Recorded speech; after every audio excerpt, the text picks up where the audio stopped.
Welcome এসপাইৰেণ্ট। আজি সকলোকে এটা গুৰুত্বপূৰ্ণ কথা কোৱাৰ বাবে আজি এই ভিডিঅ'টি প্ৰস্তুত কৰা হৈছে। পোনপ্ৰথমে সকলোকে মই স্বাগতম জনাইছোঁ আজিৰ এই নতুন ভিডিঅ'টোলৈকে। আৰু যেহেতু আপোনালোকে গমেই পাইছে থাম্বনেইল চাই আমি আচলতে কি আৰু কেনে ধৰণৰ কথাৰ ওপৰত আজি আমি এই ডিছকাশ্যন কৰিবলৈ ওলাইছোঁ, আৰু গতিকে আমি সেই কথালৈ আমি আগবাঢ়োঁ। আৰু যদিহে কোনোবাই আমাৰ এই চেনেলটিত নতুনকৈ ভিজিট কৰিছে আৰু যদিহে আহিছে তেতিয়াহ'লে ছাবস্ক্ৰাইব আৰু লাইক কৰিব। আজি এতিয়া আমি দেৰি নকৰি আমি আলোচনালৈকে আহোঁ। আজি আচলতে আমি আলোচনা কৰিবলৈ গৈছোঁ যে হাউ টু ষ্টাডি ফৰ চিটেট 2024। যিহেতু আমাৰ চিটেট আহি আছে 2024 বৰ্ষৰ আমাৰ ডিচেম্বৰ মাহত অনুষ্ঠিত হ'ব 14 ডিচেম্বৰত। আৰু মই জনাত বহুত সংখ্যক এইবাৰ ছাত্ৰ ছাত্ৰীয়ে এপ্লাই কৰিছে আমাৰ অসমৰ পৰা, আৰু এপ্লাই কৰিছে আৰু কিছুমানে চাগে পঢ়াটো ব্যস্ত হৈ পৰিছে। সেয়েহে গতিকে ময়ো আজি ভাবিলোঁ তাৰ ওপৰতে এটা ভিডিঅ' নিৰ্মাণ কৰোঁ যাতে আপোনালোকৰ অলপ হ'লেও সহায় হয়। এতিয়া সকলোৱে জানে যে চিটেটত দুখন পেপাৰ থাকে। এখন হৈছে LP, য'ত থাকিব আপোনাৰ 150 নম্বৰ 150 মাৰ্কছ, এণ্ড পেপাৰ 2ত থাকিব UP, য'ত আমাৰ 6ৰ পৰা 8লৈকে ক্লাছ কৰোৱা হয়, আৰু LPত আমাৰ একদম কমন প্ৰথমৰ পৰা 5লৈকে ক্লাছ কৰোৱা হয়। আচলতে প্ৰথমৰ আগৰ ক্লাছ কেইটাও থাকে, অংকুৰ মুকুল বুলি যিসকলক কওঁ, যিটো আমাৰ ফাউণ্ডেশ্যন বেটছ হয়। আৰু ইয়াতে দুইখন পেপাৰতে সমান নম্বৰ থাকিব 150, আৰু ইয়াত কোনো ধৰণৰ নিগেটিভ মাৰ্ক নাথাকে। আৰু যদিহে আপোনালোকে পেপাৰ 1 চুজ কৰে তেতিয়াহ'লে আপোনালোকে LPৰ কাৰণে প্ৰয়েবল হ'ব, আৰু যদিহে পেপাৰ 2 চুজ কৰে তেতিয়াহ'লে UP টিচাৰৰ বাবে আপোনালোকে এপ্লাই কৰোৱাত হ'ব। আৰু যদিহে আপোনালোকে দুখন কৰে তেতিয়াহ'লে আপোনালোকে দুয়োখনেই দিব পাৰে। আৰু DLED কৰা সকলোৱে এই দুয়োখন পেপাৰৰ বাবে যোগ্যতা আছে, আৰু দুয়োখন পেপাৰে একেলগে এটা সময়ত দিব পাৰিব।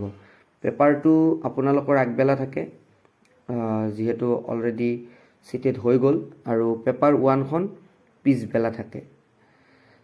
তেতিয়াহ'লে আমি এতিয়া থুলমূলকৈ ডিছকাছ কৰিম পেপাৰ 1। পেপাৰ 1ত কি ছাবজেক্ট থাকে, যিসকলে আগতে দিছে নতুনকৈ তেওঁলোকেতো জানেই, আৰু যিসকলে এতিয়া নতুনকৈ দিবলৈ গৈ আছে তেওঁলোকৰ বাবে আৰু এবাৰ মই তথ্যখিনি দাঙি ধৰিছোঁ। CDP, যাক কোৱা হয় child development pedagogy, EVS environmental science, maths, আৰু থাকিব লেংগুৱেজ 1 আৰু লেংগুৱেজ 2। আৰু এইখন হৈছে LP পেপাৰ, ইয়াতো 150 নম্বৰেই থাকে। লেংগুৱেজ 1 আপুনি ফাৰ্ষ্ট লেংগুৱেজ আপুনি অসমীয়া ল'ব লাগিব, আৰু লেংগুৱেজ 2 আপুনি হিন্দীও ল'ব পাৰে, ইংলিছো ল'ব পাৰে। এই লেংগুৱেজ 1টো কিন্তু আপুনি অসমীয়া ল'বই লাগিব। আৰু যদিহে কাৰোবাৰ এতিয়াও লেংগুৱেজ লোৱাত কিবা প্ৰব্লেম হৈছে তেতিয়াহ'লে কেইদিনমান পিছতে চিটেটে ফৰ্ম ফিলআপৰ কাৰেকশ্যন দি দিব। সেইখিনি সময়তে আপোনালোকে ধুনীয়াকৈ নিজৰ কাৰেকশ্যনখিনি কৰি ল'ব পাৰিব। আৰু বাকী ছাবজেক্ট CDP, EVS, মেথছ এই তিনিটা থাকিব, আৰু লেংগুৱেজ 1 এণ্ড লেংগুৱেজ 2 থাকিব। এইবাৰ আহিছোঁ পেপাৰ 2 ছায়েন্স। যিসকলে হায়াৰ ছেকেণ্ডাৰী ছায়েন্স ষ্ট্ৰীমৰ পৰা এপ্লিকেবল হয় আৰু গ্ৰেজুৱেশ্যনো BSc কৰে তেওঁলোকে পেপাৰ 2 ছায়েন্স ল'ব, আৰু তেওঁলোকৰ বাবে ছাবজেক্ট হ'ব CDP child development pedagogy, maths, science, আৰু লেংগুৱেজ 1 লেংগুৱেজ 2।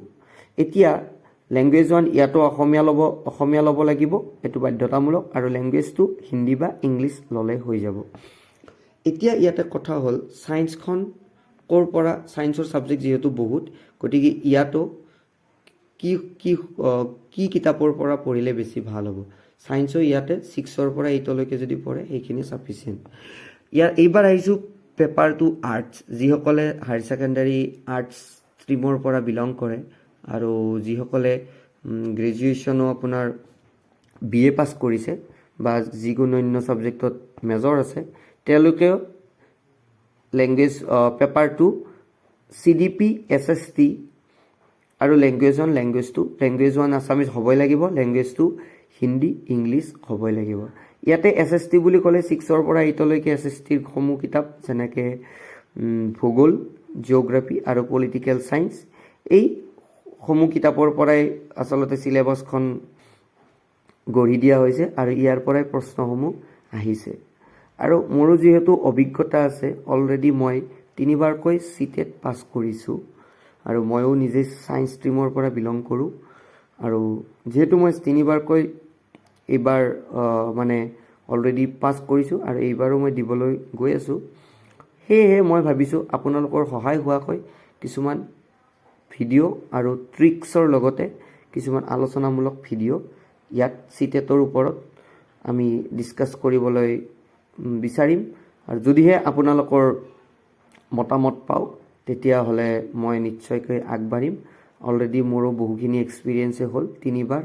আচলতে মাৰ্কসমূহ কেনেকৈ কটা যায়, মাৰ্কসমূহ কেনেকৈ কেৰি কৰিব পাৰি, আৰু সময় সেই যি 1.5 ঘণ্টা, আচলতে 1.5 ঘণ্টা নহয় 150 মিনিট, এটা কুৱেশ্যনত 1 মিনিটকৈ থাকে, সেই যি 150 মিনিট কেনেকৈ আচলতে কেৰি কৰিব লাগে সমূহ ভিডিঅ' মই আপোনালোকৰ বাবে লৈ আহিম। যদিহে আপোনালোকে বিচাৰে তেতিয়াহ'লে মই ক্লাছ CDP